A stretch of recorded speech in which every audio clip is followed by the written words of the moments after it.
Bueno, amigas y amigos, estamos de vuelta en Factor Global y tengo a mi querido amigo Julio Schilling. Julio es no solamente un analista muy completo, muy estudioso de estos temas, sino tiene una pasión por la democracia y también una lucha, yo diría existencial, contra el totalitarismo. No creo equivocarme, Julio. No, y te agradezco, te agradezco sí, esa verdad. relación y por eso agradezco tu amistad, que valoro mucho. Y ese corazón lo tenemos roto permanentemente por nuestra patria. Tú por Cuba, yo por Venezuela, y eso nos ha unido en un sentimiento común. Tu país ahora resulta que tiene supuestamente un nuevo presidente. Yo quiero que me digas ese cambio de rostro, ¿qué significa? Por favor. El imperio tiene un nuevo emperador. El imperio tiene un nuevo emperador. Es lo que estamos viendo. Mira, pero no ha cambiado el régimen. No, por supuesto que no, por supuesto que no. Y mira, el totalitarismo, que lo vemos en ejercicio desde el siglo XX, tiene una diferencia, porque podemos decir que si miramos la historia, hay muchos que dicen que el despotismo oriental pues es donde la noción del Estado controlar todos los aspectos de la vida, pues que ahí es donde viene. Pero mirando en su experimento con el comunismo y después con el fascismo en el siglo XX, una gran diferencia entre los regímenes no democráticos, dictatoriales, si lo ponemos a la lupa de la modernidad, es que nutren la apariencia, o sea, quieren tener una apariencia. Yo creo que esto podemos sacar dos factores de tus dos segmentos previos, excelentes los dos. Gracias. Y eso es la noción de lo que representa una oposición y la idea de el diálogo, la idea de la coexistencia como una estrategia. Yo creo que esto es fundamental y trayendo lo que estamos viendo ahora con el caso castrista, pues tiene una relevancia tremenda. ¿Por qué este cambio ahora? Bueno, primero porque no tiene realmente ningún peso en lo más mínimo en el sentido operacional. O sea, él fue escogido. Fue escogido. Además es un hombre que bastante torpe, ¿no? Por ahí podían haber nombrado a Mickey Mouse. Exacto. Y sería exactamente igual, porque la propia legalidad comunista cubana pues le otorga al secretario general del Partido Comunista el mando del poder. Pero esto es una dictadura con liderazgo sultánico, o sea, con liderazgo altamente personalista que radica de la familia Castro. Miramos Corea del Norte, hay una similitud en esta. El que está encargado de la economía cubana es el yerno de Fidel Castro. La hija es básicamente la agente de relaciones públicas en el exterior, particularmente en Europa. ¿Te das cuenta? O sea, el hijo es el que está encargado de las fuerzas represivas. Entonces tú tienes... sigue la dinastía, pues. Totalmente. La dinastía totalitaria sigue ahí. Entonces, ¿por qué no nombran a uno de la familia? Si por ejemplo, Kim Jong-un pertenece a la familia, parece que probablemente sea el último, ya no se sabe, porque también aquello está muy mal, después vamos a hablar en el otro segmento de eso, pero ¿por qué en este momento no decidieron por alguno de los Castro? Bueno, porque mira, Corea del Norte tiene un padrino, que es China comunista. O sea, a pesar de las apariencias de que China pues no quiere que Corea del Norte haga lo que hace, eso no es cierto. O sea, es precisamente el perro de ataque de China comunista. O sea, de hecho, gran parte de los aranceles que se prometió que se iba a poner, se pospuso porque se buscó el movimiento chino. No es casualidad que Corea del Norte empieza a lanzar cohetes inmediatamente con el fin de buscar una reacción y llevar a la nación, al gobierno norteamericano, a querer buscar en China un aliado en cuanto a esto. Después se dio cuenta que China comunista no estaba dando la influencia, porque naturalmente a China comunista le conviene este tipo de conducta de Corea del Norte. Entonces, ese padrino Cuba comunista no lo tiene. La Unión Soviética quebró. El comunismo soviético cayó, pero no el comunismo se ha mutado. A partir del Foro de Sao Paulo, que es un gran invento de Fidel Castro, en combinación con Lula da Silva y con lo peor de la izquierda radical, incluyendo a los Ortega, a los Borges, incluyendo a Hugo Chávez. Todo esto es lo que estamos viendo ahora y es el mal que padece Venezuela, que padece Nicaragua. Y el casamiento con el militarismo izquierdoso o izquierdista que ha existido en América Latina también. Lo que quiero decir es que efectivamente hay elementos dentro de ese foro, están esa mezcolanza, por supuesto, movimientos indigenistas, todas esas totalmente, cosas. Bueno, pero es que eso es parte de el posmodernismo, claro. O sea, el marxismo cultural, que es el inventor del posmodernismo, el sustentador, que pues ha promovido diferentes cuerpos de lucha, la ecología, el movimiento indigenista, el movimiento gay, la ideología de género. Todo esto es con el fin de atacar la cultura occidental judeo-cristiana, con el fin de destruir los valores que en sí sustentaron la democracia. Así es. ¿Te das cuenta? Entonces, si todos somos iguales, incluyendo un islamista radical que... el relativismo a ultranza, todo vale. Correctamente. Entonces, eso es llevar al igualitarismo al punto, es redefinir el marxismo. La lucha de clases de pronto se convierte va mucho más allá de clase, es la lucha contra lo que tienen y los que no tienen, los que tienen de acuerdo a como ellos lo definen. Entonces es una lucha que de pronto el que considera que está desprotegido es quien ellos quieren considerar. En efectivo, el hombre blanco occidental es el culpable de todos los males. Entonces, es buscar todas esas otras fuerzas, pues, una identidad. Entonces, pues claro, la lucha de clases se ha convertido en la lucha de identidad. Pero hablando... Y yo sé que nos desviamos, pero todo eso tiene que ver con esto. Es que me parece bien interesante porque, por cierto, en Cuba los que gobiernan son hombres blancos, ¿no? Aunque ellos hablan mucho de los... Y quisiera que viéramos un reportaje precisamente sobre quién es Díaz-Canel, para que tú me digas, este personaje que es algo así como el Maduro el Maduro cubano, ¿no? Correcto, es así. Quisiera un poco que lo viéramos y que tú me definieras específicamente por qué específicamente lo escogen a él. Vamos a ver ese reportaje. Desde que Raúl Castro anunció su retirada del poder en Cuba, el dirigente comunista Miguel Díaz-Canel se perfiló como su sucesor. El proceso ha concluido y es el actual gobernante de la isla. No lleva el apellido de la familia dictatorial, ni pertenece a la generación histórica. Tampoco es militar de carrera, sino ingeniero. Pero estas características no apuntan a que se desvíe de la línea férrea que caracteriza a los miembros del Partido Comunista al que pertenece hace años. En el tema eleccionario es tajante al no permitir candidatos fuera del partido único con el que gobierna. Aquí en La Habana, en 3 áreas, nos postularon 3 contrarrevolucionarios. Lo que pasa es que después la gente lo conocieron y a nivel de circunscripción no salieron ni mucho menos, pero ya hubo un intento de eso. Su línea de pensamiento político se asienta, según sus declaraciones públicas, en el enfrentamiento directo a Estados Unidos. Ni siquiera la distensión propiciada por el presidente Barack Obama fue de su agrado. En una declaración arremetió contra el expresidente estadounidense al que acusó de injerencista. Desde que se bajó en el aeropuerto y cogió el paraguas para que su mujer bajara, para que sus hijas bajaran, la manera en que se presentó el público, las poses que hizo, el contenido de su discurso en el Gran Teatro de La Habana, la manera en que se condujo en el teatro latinoamericano, todo eso es parte de ese montaje. Su relación con el turismo la ve con cautela, con el ojo puesto en los dividendos monetarios, pero lejos de agasajar al visitante al estilo de otros países, estilo que considera superfluo y no digno de trabajadores revolucionarios. Aquí no hay que recibir a nadie, que lleguen, que se bajen del crucero y que vivan junto al pueblo en Cuba, porque hay que esperarlo con una comparsa ni con una actividad cultural. El heredero de Raúl Castro mandará desde un trono cedido sin elecciones libres. Tampoco se muestra propenso a superar enemistades con su vecino del norte y le molesta la amabilidad hacia el turismo. Entonces, ¿qué se puede esperar de Díaz-Canel respecto al deseo de emigrar de un pueblo? Hacia las ganas de prosperar económicamente, sin multas y sobornos, de tener una casa digna, educación religiosa, salarios decorosos. ¿Qué se puede esperar de Díaz-Canel respecto al atropello físico con la disidencia? ¿Qué se puede esperar de este personaje? No, absolutamente nada. Absolutamente nada. Mira, ¿por qué? ¿Por qué Díaz-Canel? ¿Por qué alguien que no es parte de ese cuerpo fundacional del castrocomunismo?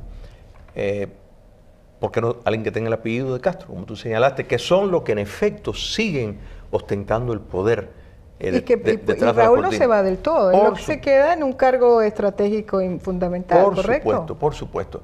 Y la razón es muy sencilla, es un intento de quebrar el acto de libertad, o sea, la ley Helms-Burton, que tiene una condición de que si no hay un Castro, si hay algún tipo de apertura política, pues entonces los Estados Unidos podría levantar las sanciones contra el régimen. A diferencia de Obama, porque Obama se acercó sin condiciones. Totalmente. Y tú te acuerdas lo que fue la Cumbre de las Américas, correcto, que tú y yo la criticamos, la que hubo en Panamá, que fue vergonzoso. La foto era entre el totalitario y la democracia. ¿Qué es eso? El totalitarismo y la democracia dándose la mano. Eso era contra los principios fundadores de lo que fueron las Cumbres de las Américas. Esta tuvo mayor consistencia. ¿Y tú crees, y te repito, que el presidente Trump va a caer en esa trampa? Mira, el presidente Trump no. Pero él tiene muchos asesores que están a favor de, o sea, que estuvieron en contra del pronunciamiento de él y de las órdenes ejecutivas que él dio para poner en congelamiento la apertura del expresidente Obama. O sea, él tiene individuos en su gabinete, el ministro de Agricultura, por ejemplo, estaba a favor de la continuidad. Tillerson estaba a favor de la continuidad. Tillerson ya no está. Ya no está. Que Pompeo le hicieron una pregunta que si seguiría el curso diplomático. Él dijo que sí, que estaría a favor de la diplomacia con Castro comunismo. Ahora, si lo dijo para conseguir los votos, para poder ocupar el puesto, eso queda por ver. Pienso que el presidente Trump sí tiene y el vicepresidente probablemente más aún, tiene un entendimiento claro de lo que es la dictadura castrista. El vicepresidente, porque ha estado viajando por América Latina y sabe el daño que le ha hecho el comunismo o estos socialismos del siglo XXI a las democracias. Mira, el hecho de que se pronunció, incluso antes de ser juramentado como presidente, de cuando murió Fidel Castro, que era un tirano, es un gran logro, es un gran logro porque parte del éxito de la izquierda, el éxito que la izquierda radical ha tenido, el totalitarismo, es que ha renunciado al lenguaje, o sea, que es un terreno que han cedido que nunca deben haber cedido. O sea, el lenguaje y los conceptos no se pueden permitir que te los roben. Entonces, también el querer guiar el comportamiento de un demócrata, de no llamarlo tirano, porque es imprudente. Sin embargo, a Pinochet le llamaban dictador, a Somoza le llaman dictador. ¿No te parece vergonzoso, Julio, que a Raúl Castro lo llamen presidente? Totalmente, totalmente. Un hombre que jamás ha sido electo a nada. Mira, por Dios. Es que el daño que se le hace precisamente a la democracia, porque si Raúl Castro o Miguel Díaz-Canel es un presidente, bueno, es un presidente despojado totalmente de las cualidades de la democracia, o sea, simplemente decir presidente de una junta, presidente de un consejo mafioso. Hablando de la mafia, por eso un Estado mafioso, yo sí creo que con la ideología de por medio, porque el comunismo genera estados mafiosos, yo sí lo creo, se apropian de un país, se apropian de sus recursos y viven dentro de una gran hipocresía. Yo sí creo que no podemos apartar ideología de esta concepción de estados mafiosos. Pero ellas fueron cambiando las caras y gente que no nació no fueron de los históricos, pues. Fueron cambiando las caras y tiene desde Rodríguez Parrilla, tienes a este personaje, o sea, ellos fueron tratando de aligerar la imagen. Claro, y ese es el papel de Díaz-Canel, o sea, presentar un nuevo rostro al mundo libre, porque todos estos regímenes parasitan del mundo libre. O sea, no podrían existir si no existiera el mundo libre. O sea, todo lo que tienen es gracias a lo que lamentablemente el mundo libre les permite tener, por razones intereses comerciales, por chantaje, por temor a que le meten una guerrilla, que es una excusa vergonzosa.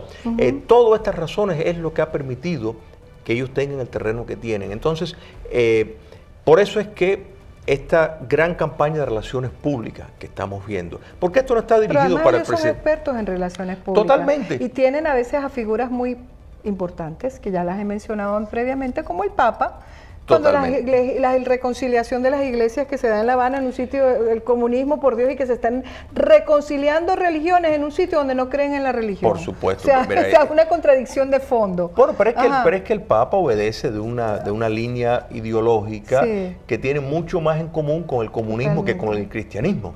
Y la propia Iglesia Católica, a través de diferentes encíclicas y diferentes papas, a través de la historia, pues dijo del peligro del mal entrar dentro de la iglesia operar. Y yo, a mi juicio, y lo digo responsablemente, lo que estamos viendo en el Papa Francisco, en Jorge Bergoglio, es en efecto una maquinaria muy a favor del socialismo que en el entendimiento correcto es totalmente anticristo. Entonces, lo que estamos viendo es una subversión de las enseñanzas de Cristo. O sea, el cristianismo abogó por y puso la libertad como esencial y fundamental en el mayor regalo, el mayor derecho natural que Dios le dio al hombre. ¿Cómo entonces este Papa se preocupa por presos en México que han cometido crímenes y pide el perdón? Y cuando va a Cuba no dice nada. No quiere escuchar de presidio político. O llega y recibe a Maduro con una sonrisa y con cara amarrada a Macri. Correcto. O sea, que tú dices, ¿qué es esto? Es que las fotos hablan por sí solas. Correcto, correcto. O sea, tú dices, ¿qué es esto? Y ahorita, Julio, pidiéndole a la población nicaragüense que ha sido masacrada en 5 días salvajemente, que se sienten a negociar, a dialogar con el... Y eso nos trae a ese otro punto, de que precisamente eso es una arma que han utilizado muy bien regímenes comunistas, o sea, de sentarse a dialogar. Bueno, el fascismo, el nazismo también lo supo usar, o sea, de sentir, a pactar, dialogar, para después violar esos acuerdos. Totalmente. Porque la idea de esto no es comprar son confiables. tiempo. Mira, Vladimir Lenin en su teoría de la coexistencia lo dejó bien plasmado, de que esto es un arma necesario, por supuesto, porque cuando estás en una posición de pérdida, pide la coexistencia. Después habrá tiempo para volver al ataque, porque ellos saben que en el libreto. Totalmente, en el libreto es parte del guión Así de cómo mantenerse en el poder, porque ellos saben que las democracias son susceptibles al voto popular, entonces nadie quiere ir a la guerra. Entonces, si se pueden, incluso un político de una democracia, si puede posponer para que no ocurra en su reloj, pues trata de dejar problemas para otro momento. Y hemos visto a través de la historia el grave peligro de eso, o sea, de pensar que estás comprando en la paz, pero lo que estás haciendo es posponiendo, estás hipotecando a un país para después el debacle cuando el otro tiene una fuerza. Y eso lo hemos visto constantemente. Cuando vemos, si miramos todos los acuerdos de, por ejemplo, de los Estados Unidos con la Unión Soviética, fue para comprar tiempo para que se armaran más. No fue hasta que una administración, la administración de Reagan, que se salió y él dijo que cuando le preguntaron ¿cuándo vas a firmar otro acuerdo? Ellos dicen, bueno, cuando cumplan lo que han violado. Entonces le declaró la guerra y la intención era revertir el comunismo soviético, que y lo ayudó logró. Al colapso. Por supuesto. Ayudó al colapso. A mí lo que me preocupa, Julio, y no me quiero desviar, pero el tema, bueno, siempre nos lleva por otros rumbos importantes sobre esta reflexión, es que pareciera que el mundo no termina de aprender la lección. Pareciera que estos comunismos disfrazados vuelven por otras vías, obviamente con sus consecuencias criminales y devastadoras, genocidas contra su pueblo, y el mundo se queda impávido observando. Por ejemplo, el Estado mafioso ruso está haciendo estragos en muchas democracias del mundo. El Estado mafioso ruso además es modelo que han replicado los socialismos del siglo XXI. Entonces yo creo que realmente estamos en un momento en que la lucha está replanteada, pero ellos lograron disfrazarse con otro aparataje, ¿no? Todo esto es, primero, esto es lo que el comunista italiano Antonio Gramsci, después el Colegio de Frankfurt, ese grupo de marxistas alemanes que huyendo de Hitler vinieron a los Estados Unidos, y Marcuse, por ejemplo, que es el padre de la contracultura, que vieron como la guerra cultural, que si tú no controlas la cultura, tú no controlas nada. No puedes controlar el poder político sin controlar la cultura. Y eso, por eso es que se le ha hecho fácil al socialismo del siglo XXI, porque en efecto confunden votación con elección. ¿Pero está desprestigiado en este momento o no? Después de lo que ocurre con Venezuela, después de la masacre que vimos, por ejemplo, recientemente en Nicaragua, después de que el señor, no puede ser reelecto a Correa y ahora probablemente le hagan un juicio por corrupto, después de lo que está pasando con Lula, donde el hombre está en la cárcel, creo que la sociedad, hay una parte de la sociedad que está resistiendo y hay otra que simplemente colapsó, como el caso venezolano. ¿Qué pasa? Mira, ¿no se desprestigiaron? Sí, estamos viendo una elevación de la concienciación. Eso es cierto. ¿Por qué Brasil no pudieron penetrar? Porque había unas fuerzas armadas que no fueron cooptadas. Sí, las instituciones estaban ahí. Y entonces esas fuerzas armadas que no lograron comprar, que no lograron cooptar, estuvieron siempre presentes. ¿Por qué Honduras no cayó? Igual, porque no fueron penetrados. Y mira que Zelaya trató, pero no cedieron y no compraron el argumento. No, y en Brasil no olvidemos el parte de que hay una parte del sector judicial que no fue penetrado y que logró también imponerse, que eran los sectores medios, que estaban vigilando que la Exacto. corrupción no se terminara comiendo a la democracia. Exactamente. Una corrupción socialista, comunista, cleptócrata de estos Correcto. individuos, ¿no? Pero mira, sí, el nivel de concienciación se ha elevado. Hemos visto cómo se le llama al dictador Maduro un dictador. Sí. Todavía vemos cierta timidez con llamar a Raúl Castro dictador. Pero hemos visto estos avances, pero es que eso no es suficiente. No es suficiente. No es suficiente. Yo creo que estamos en el buen camino, pero hay que llegar al camino por cómo se consiguió la independencia en América del Sur y en América Latina y en el resto del mundo. Cómo fueron todos los procesos históricos. A Hitler se le dijo dictador y pensando que el Führer se iba a ir. No. Hubo una guerra Entonces, mundial. pues, ¿de qué estamos Así hablando? es. Pretendemos que el humano ha cambiado, que el mundo ha cambiado y que ahora los malos van a dejar de ser malos porque le digamos que son malos. No, tiene que haber un movimiento colectivo bélico Y que una esté presión. dispuesto, por supuesto. Y tienen que, mira, las sanciones sí funcionan, funcionaron en Sudáfrica. Están funcionando en Corea del Norte. Están funcionando en Corea del Precisamente, Norte. Y vamos a cambiar el tema para el próximo segmento porque precisamente vamos a hablar de que hay cosas que a lo mejor sí funcionan. Hay un totalitarismo que está por lo menos asustado y que pareciera decir que la única manera en que, porque también quieren sobrevivir, es que hagamos algo y negociemos. Así que bueno, quédense con nosotros para el próximo segmento donde precisamente vamos a hablar de lo que está ocurriendo en la península de Corea. Gracias por estar con nosotros.